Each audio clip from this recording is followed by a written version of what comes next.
लिंग के बारे में जानना। अब मैं आपसे कुछ डिस्कस करूंगी लिंग के बारे में। तो मैं आपसे एक प्रश्न पूछना चाहूंगी कि किसी को लिंग की परिभाषा पता है? No ma'am. ओके, तो मैं आपको बताती हूँ। स्त्री या पुरुष जाति का बोध कराने वाले नामों को लिंग कहते हैं। चलिए, अच्छा कोई मुझे बता पाएगा कि लिंग के कितने भेद होते हैं? No ma'am. चलिए, आपको मैं बताती हूँ। लिंग के 2 भेद होते हैं, पहला स्त्रीलिंग और दूसरा पुल्लिंग। समझ में आया बच्चों? Yes ma'am.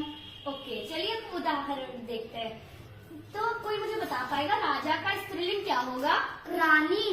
Very good. Second है पापा का स्त्रीलिंग क्या होगा? मम्मी। Very good. थर्ड है मेरा, थर्ड और लास्ट है माली का स्त्रीलिंग क्या होगा? मालिन। Very good. अब मैं आपको कुछ पिक्चर्स दिखाना चाहूंगी। देखिए, ये मेरे पास है और इस पे लिखा हुआ है स्त्रीलिंग शब्द। तो पहला है औरत, दूसरा है लेखिका और तीसरा है लड़की। अब मैं आपको दूसरी पिक्चर दिखाऊंगी जिसमें लिखे हैं पुल्लिंग शब्द। मेरा पहला है आर्मी, सेकंड पत्रकार और थर्ड वन है पुलिस। चलिए, मुझे लगता है आप लोगों को समझ में ये आ गया होगा। Yes ma'am. ओके, तो अब मैं आपसे कुछ प्रश्न उत्तर पूछूं?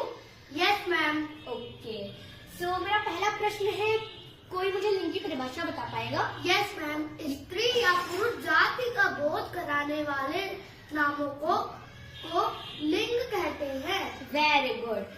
मेरा सेकेंड क्वेश्चन है, लिंग के कितने भेद होते हैं?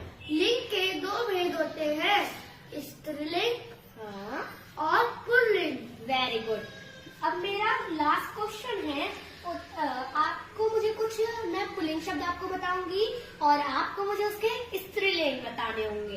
तो मेरा पहला है घोड़ा, घोड़ी।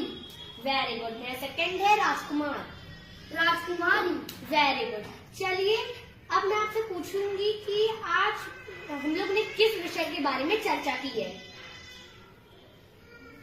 लिंग के बारे में।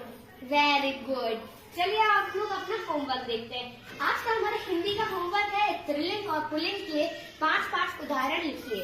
सो समझ में आ गए बच्चों? Yes ma'am. तो कोई डाउट तो नहीं है आपको? No ma'am. Very good. चलिए, आज की क्लास यहीं पे खत्म होती है। So thank you everyone.